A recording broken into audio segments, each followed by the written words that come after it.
Bienvenidos a una nueva edición de Agenda Económica, en esta ocasión de este miércoles 29 de junio, que va a quedar registrada en la historia económica de nuestro país. Exactamente a las 12 de la mañana, con 9 minutos, el dólar alcanzó el precio más alto de la historia, 931 pesos. Poco a poco, lo que antes parecía una quimera, lo que antes parecía solamente algo como de señal política de que el dólar podría llegar a 1.000 pesos, no parece tan lejano y parece posible. No digo que probable, pero sí posible. Como les digo, 931 pesos. Ese valor del dólar marca absolutamente la agenda económica de este miércoles. Y quiero mostrarles la página de BTG Pactual porque vamos a ver cómo estuvo la cotización del dólar durante el día. Bueno, yo les cuento que a las 9 de la mañana el dólar abrió en 908 pesos. Ahí lo vemos, vamos a ir pasando el cursor, ya. Luego a las 9:30 estaba en 913, ya para cerca cercano a las 10 estaba en 914, vamos avanzando más rápidamente en el día. Por ejemplo, ya a las 10:30 estaba en 917, seguimos avanzando, a las 11:15 en 925 y poco a poco nos vamos acercando al pic del día, un poco más adelante, a las 12 con, ahí vamos a llegar, 12,7, 9:30, 12,8, ahí estamos, 931 pesos. Entonces a las 12:09 y 12:10, durante 2 minutos, el dólar estuvo en 931 pesos. Rápidamente vamos a avanzar hasta la 1:30 de la tarde, que es el cierre de la jornada, y vamos a mostrar que cierra entonces en 924 o 925 pesos. Bueno, este fue el valor intradía del dólar. Ahora les quiero mostrar cómo ha estado durante junio el dólar, porque esto es una tendencia que viene desde hace muchos días, no es solamente algo de este miércoles. Vamos a mostrar la tendencia de junio, ¿sí? Vuelve la cámara entonces a la pantalla que tenemos acá. Esto es lo que ha pasado durante junio. Miren, 31 de mayo, 824. Sigamos. 1 de junio, 824. El 2 de junio, miren, ese es el día que empieza la escalada. Está en 812 pesos. Vamos avanzando. Ya estamos al 7 de junio en 824. Sigamos. 13 de junio, 862. Aquí ya tenemos un fuerte salto del dólar. Sigamos avanzando en el mes. 20 de junio, ya estamos en 883, muy cerca del antiguo máximo histórico de diciembre del año pasado. Sigamos, aquí ya lo pasamos. 24 de junio, que fue la semana pasada, 919 pesos el viernes pasado. En eso habíamos quedado por lo menos el viernes. 27 de junio, que fue el lunes feriado, pero ya, como lo vimos entonces, estamos en 931 pesos como hito histórico al mediodía. Cerró en 924. Bueno, con todo esto les puedo decir que durante junio el dólar ha subido más de 110 pesos. Y por contrapartida, el peso se ha devaluado 14%. Bueno, vamos a seguir analizando esto durante este bloque de Agenda Económica. Ahora, la pregunta ¿es todo negativo con un dólar alto? No. Muchas cosas negativas, por supuesto la inflación va a subir fuertemente en todo lo que esté indexado al dólar. Pero hay algo que puede ser positivo. Miren, esto es el resultado de los multifondos que gestionan las AFP durante junio, en lo que va de mes. Lo informa CIEDES, que es el centro ligado a la Cámara Chilena de la Construcción. El fondo A cae 0,93%, el B 0,26%. Los otros fondos, el C, el D y el E, suben. El que más sube es el fondo E, 1,13%, que ha sido lejos el mejor del año. Pero, ¿cuál es el punto que les quería decir? El fondo A y el B están fuertemente expresados en dólares, ya que sus activos son predominantemente en el extranjero. Por lo tanto, están invertidos en la moneda norteamericana. La pregunta es, y como lo veíamos en el titular que yo les mostraba anteriormente, el dólar, esta alza del dólar, ¿podrá revertir estos resultados? Por ejemplo, que el fondo A y el fondo B puedan durante julio mostrar rentabilidad positiva. Obviamente depende de cómo estén las acciones en el resto del mundo y también en nuestro país. Pero si solamente por el alza del dólar podría revertirse lo que pasa con el fondo A y el fondo B, es algo que vamos a estar atentos acá en el programa. Y, por supuesto, ahora queremos seguir analizando. ¿Este precio del dólar va a seguir? Y sobre todo, ¿qué puedo hacer yo para cuidar mis fondos, Y yo no solamente hablo de fondos de pensiones, hablo de fondos personales, mis ahorros. ¿Hay alguna recomendación que haya que seguir en esta coyuntura tan alcista del dólar? Es lo que hablamos ahora con Daniel Soto, que es el estratega jefe de Sur Inversiones y a quien vemos en pantalla. Daniel, muchas gracias por estar en Agenda Económica. ¿Qué tal, Nicolás? Buenas tardes. Bueno, yo estoy muy sorprendido por el precio del dólar, 931 al mediodía. ¿Ustedes en Sura también están sorprendidos? A ver, si es que lo miramos desde un punto de vista fundamental, nosotros tenemos formas y procedimientos, modelos en general para poder calcular cuál sería el valor, entre comillas, justo del dólar mirando una serie de variables internacionales como el precio del petróleo, el precio del cobre, lógicamente, el precio del dólar a nivel internacional, el precio de otras divisas que también son de mercados emergentes, y nos da que el tipo de cambio debería estar más abajo de lo que está ahora, en un rango entre 8.50 y 8.70, por lo que la subida que hemos visto durante los últimos días para nosotros responde en parte a lo que podríamos llamar riesgo idiosincrático, es decir, más riesgo que es mucho más difícil de modelar y tiene que ver, obviamente, con una situación bastante particular que estamos viendo en el país, en donde hay una serie de reformas del gobierno que están a puertas de presentarse, y también por, lógicamente, que estamos muy cerca de un plebiscito que finalmente va a marcar la pauta de qué es lo que va a pasar de aquí en adelante en términos constitucionales. Entonces, Daniel, respondiendo a tu pregunta... O sea, Daniel, sí, es algo, obviamente, que sorprende por sobre los niveles... O sea, por lo que tú estás diciendo, de acuerdo a los números que ustedes manejan, números internacionales, números internos, el dólar debería estar en 860. Entonces, si ahora lo vemos en 930, 920, tenemos entonces cerca de 60 pesos que son netamente incertidumbre interna por reforma tributaria y porque tenemos a la vuelta de esquina el plebiscito de salida de la nueva Constitución. Desde ese marco de análisis uno podría decir de que, claro, mucho de lo que no está explicado en este momento en los modelos cuantitativos tiene que explicarse en gran medida por variables que no son observables o medibles, y ahí entra de cajón lo que vendría siendo el riesgo idiosincrático, el riesgo político, como tú lo quieras poner finalmente. Entonces, sí, hay harto de eso en la diferencia que estamos viendo del dólar que, entre comillas, nuevamente te digo, nos parece justo dadas estas variables internacionales y el que estamos observando finalmente en la calle, en las casas de cambio. Daniel, hablemos ahora de la razón principal de por qué quisimos estar contigo acá en Agenda Económica. Recomendaciones de inversión para los inversionistas retail, los inversionistas individuales, que obviamente están muy preocupados sobre, por ejemplo, la inflación. Sabemos que con un dólar tan alto hay productos totalmente indexados a la inflación, todo lo importado. Entonces te quiero preguntar, ¿qué recomendación de inversión le harías a las personas en estos momentos? Sabemos que la inversión en renta fija en el último tiempo por las tasas de interés es muy atractiva. ¿Sigue siendo esa la principal recomendación dada esta coyuntura? Sí, a ver, con respecto al tema de cómo podríamos aprovechar, entre comillas, los efectos derivados de un dólar alto que tienen que ver principalmente con el tema de la inflación, de lo que tú estabas diciendo, para nosotros esto es un ingrediente más para poder ver presiones en los precios bastante fuertes. Nosotros ya venimos con un tema inflacionario que ha sido complicado por el tema de la disrupción en la cadena de suministro, que viene por el tema de la pandemia. Luego tuvimos el tema de la guerra, que nos provoca otro tipo de escasez, en este caso de granos y de fertilizantes, alimentos, nuevamente poniéndole otro ingrediente a la inflación.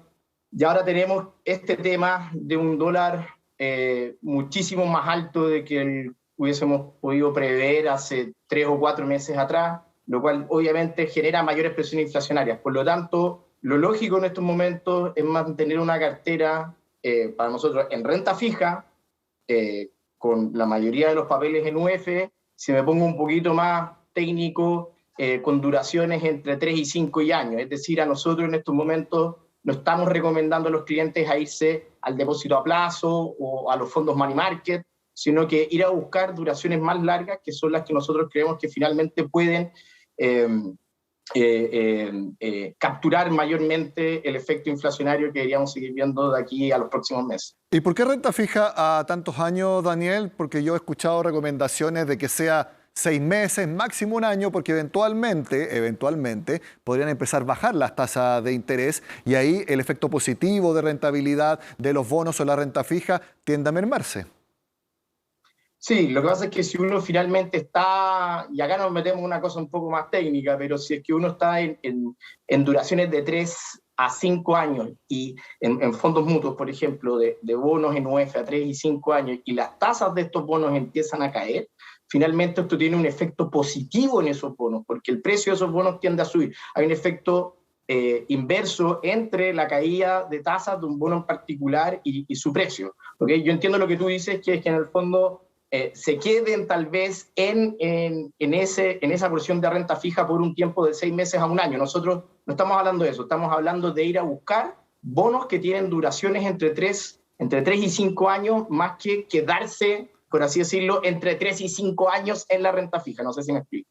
Perfecto. No, absolutamente. Ahora, yo sé que en Sura no son un banco, pero ha florecido las ofertas de cuentas corrientes en dólares. La pregunta es, a este nivel de dólar, ¿vale la pena abrir una cuenta corriente en dólares? Porque uno puede pensar, ya, ¿qué más va a subir el dólar? Pero antes era una ilusión o una quimera decir que el dólar podía llegar a 1.000 pesos. Pero eso ya está a la vuelta de la esquina. Sí, claro, yo creo que ahí tu pregunta se traduce en, tiene sentido en este momento ir a comprar dólares, básicamente. A ver, yo esta respuesta la separaría en dos partes. Hay una parte que le está pegando al dólar en términos locales, que yo creo que la habíamos comentado al principio, y hay una parte en términos internacionales que tiene que ver con menores perspectivas de crecimiento en el mundo y una economía de China que ha estado particularmente débil durante el primer semestre.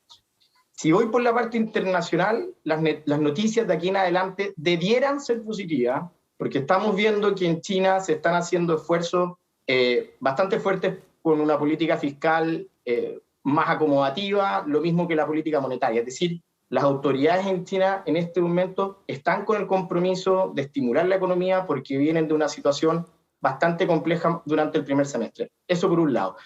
Por otro lado, en la parte sanitaria tuvimos unos encierros brutales durante los últimos 3 meses aproximadamente en varias ciudades en China, y eso al parecer no estaría soportándolo la población de aquí en adelante, por lo que interrupciones en la cadena de suministro y en la economía en general en China no deberíamos ver de aquí en adelante. ¿Por qué eso es tan importante para el dólar en Chile? Porque finalmente China es el responsable del consumo de casi la mitad de todos los concentrados de cobre del mundo. Entonces, si tenemos a China con un mayor dinamismo económico durante este segundo semestre, deberíamos ver un mayor precio del cobre y esto debiera generar presiones a la baja en el tipo de cambio. Eso por una parte.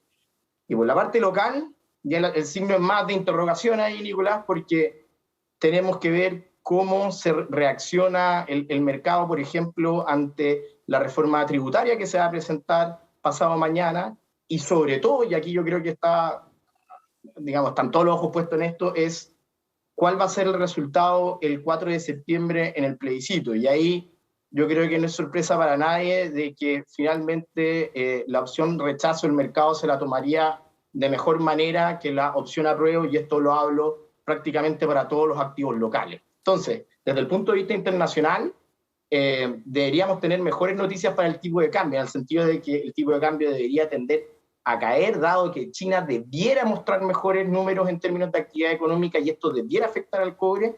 Y en la parte local, la palabra la tiene en gran medida lo que pase el 4 de septiembre, que a juzgar por las últimas encuestas debiera ser un resultado más favorable para el mercado.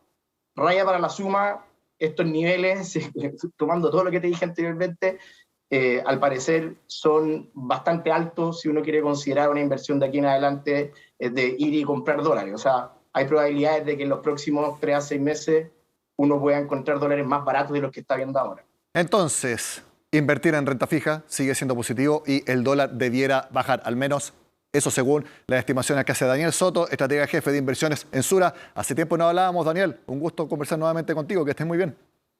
Ok, que te vaya bien. Hasta luego. Muy bien. Algo que también va a influir en el precio del dólar, por supuesto, es el país de la divisa, que es Estados Unidos. ¿Podría entrar en recesión la economía norteamericana? ¿Cómo va a ser su proceso inflacionario? Las tasas de interés. Veamos los últimos números de ese país para darnos cuenta el momento en que está Estados Unidos. El primer dato que vamos a mostrarle se ratificó hoy, que es que el PIB del primer trimestre cayó 1,6% si se compara con el cuarto trimestre. Esto da algo de luces de que podría eventualmente haber una recesión en Estados Unidos. Podría, no es que vaya a suceder. De hecho, las últimas estimaciones indican que ha bajado la probabilidad. Pero al menos en crecimiento económico, caída importante en el primer trimestre. Reitero, ellos se comparan con el trimestre inmediatamente anterior, donde hubo una alza de casi 5%. Por lo tanto, la base de comparación era alta. Los ingresos en abril, los ingresos de las personas, 0,4% de alza. Bastante poco. Y bastante poco en relación al siguiente dato, que es también el más preocupante. La inflación anualizada, 8,6% en Estados Unidos. Ese es el dato principal. Poco aumento de los ingresos, 0,4%, contra una inflación anualizada que es de 8,6%. De hecho, la inflación mensual está en 1,1%. O sea, de todas maneras, la inflación mensual es el triple de los ingresos, el crecimiento de los ingresos mensuales. Ese es el tema. Entonces tenemos caída en el crecimiento, tenemos alta inflación y por lo tanto tenemos alza en la tasa de interés, que es un tema que hemos desarrollado acá largamente en Agenda Económica. Ya está la tasa de interés en el rango entre 1,50 y 1,75% que debiera seguir subiendo. Con ese panorama entonces hay que ver qué es lo que va a pasar con la economía de Estados Unidos. Si la economía de Estados Unidos, por ejemplo, sigue con alta inflación, la tasa de interés va a seguir subiendo. Si sigue subiendo la tasa de interés en Estados Unidos, el dólar también sigue subiendo. Malas noticias para nosotros en el ámbito actual que tenemos de récord del precio del tipo de cambio. Dejamos por un momento de hablar de dólar en Agenda Económica y hablamos de empleo, porque si bien el desempleo sigue en un nivel bastante aceptable, 7,8%, hay preocupación entre los expertos y el INE en que la creación de empleos se está desacelerando y también podría subir la informalidad. A grandes rasgos no son malas noticias, pero tampoco las mejores.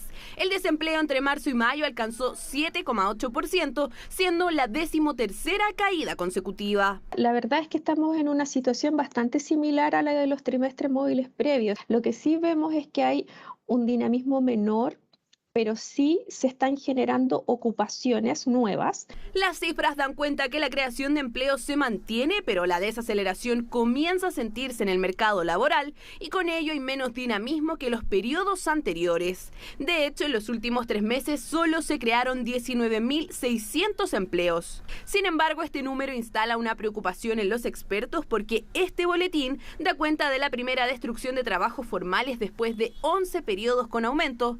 Hay 1.593 puestos menos. Desde que comenzó la pandemia, solo habíamos tenido 2 periodos de destrucción de empleo formal, que fue durante las 2 rondas de cuarentena masiva. El efecto de el menor crecimiento afecta fundamentalmente las oportunidades de empleo asalariado formal en el sector privado. Y de hecho ahí es donde se concentra la destrucción de empleo formal.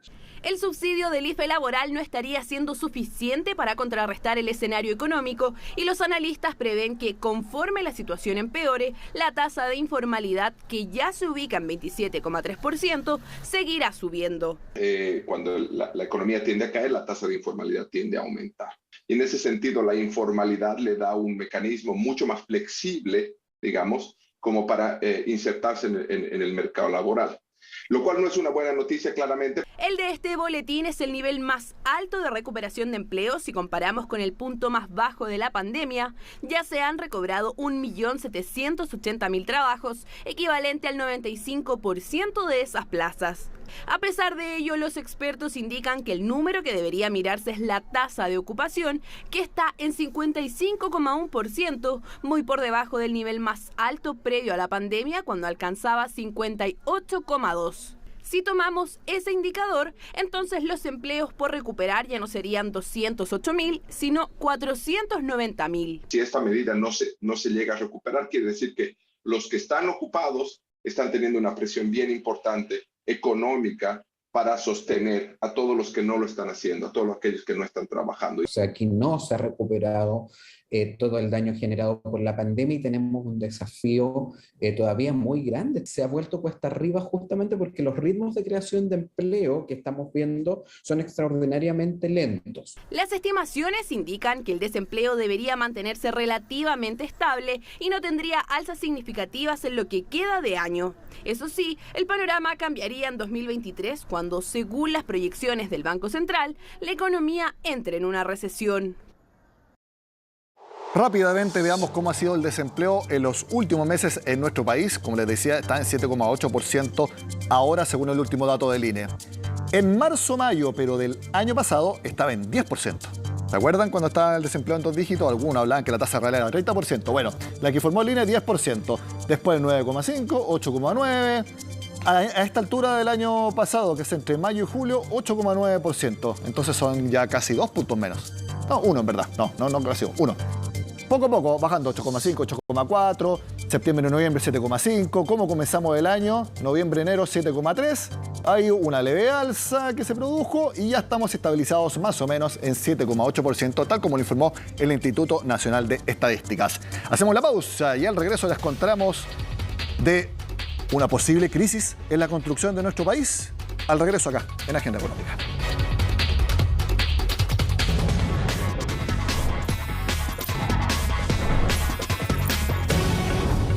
Caída de la inversión en 4,6% para este año y una pérdida de aproximadamente 4.000 o hasta 5.000 puestos de trabajo. Ese es el panorama para la construcción durante 2022, por lo que se avecina una potencial crisis en esa área. Me hubiese encantado contarles que nuestra proyección es una proyección al alza, de mejora, pero desgraciadamente no es así. Así partió su conferencia de prensa el presidente de la Cámara Chilena de la Construcción. Se esperaba que los datos no fueran buenos, pero los números fueron aún peor. Si se pronosticaba una contracción del sector en torno al 3%, finalmente se dio a conocer una caída en la inversión de un 4,6%. A todas luces, un empeoramiento de las estimaciones para este 2022. Son varios los puntos negros, uno de ellos los efectos en el empleo. Proyectamos que este año terminemos el año con 90.000 trabajadores cesantes en nuestro sector, que son un poco más de 4.000 de lo que tuvimos el año pasado, lo que significa que en el promedio anual vamos a mantener prácticamente la misma cantidad de ocupados, lo cual tampoco es una buena noticia porque veníamos precedidos de años complejos.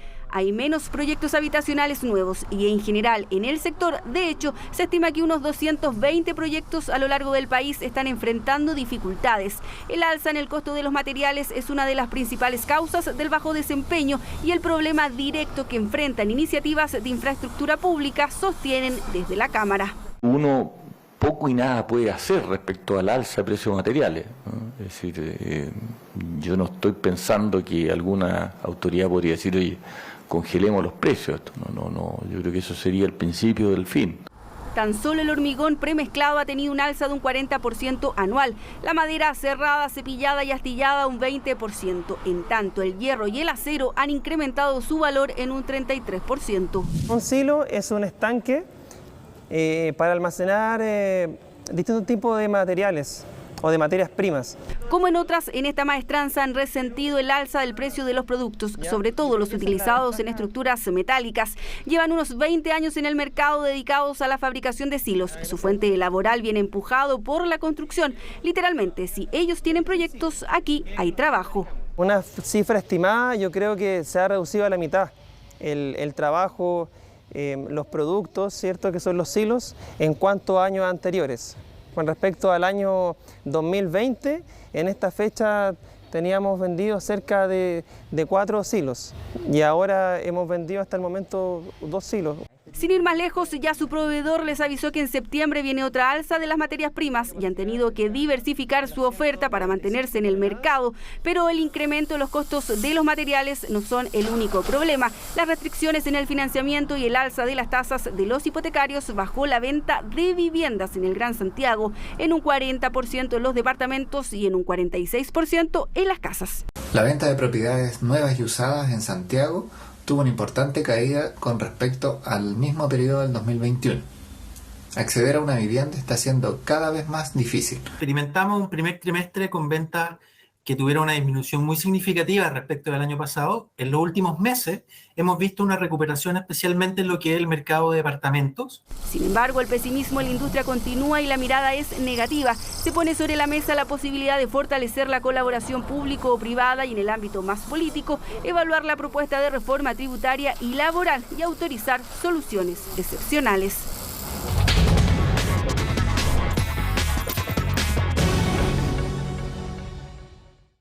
Agenda Económica.